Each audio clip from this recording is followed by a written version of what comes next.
राधानगरी धरणाच्या पाणलोट क्षेत्रात झालेल्या दमदार पावसामुळे जुलैच्या पहिल्याच आठवड्यात धरण 80% भरलं आहे.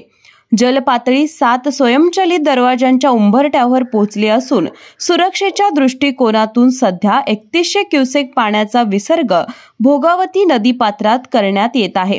परिणामी काही ठिकाणी नदीचे पाणी पात्राबाहेरही गेले आहे.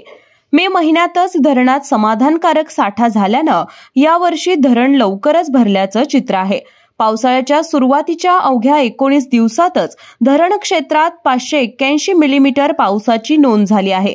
यासह जूनपासून आतापर्यंत एकूण 2234 मिलीमीटर पावसाची नोंद झाली आहे.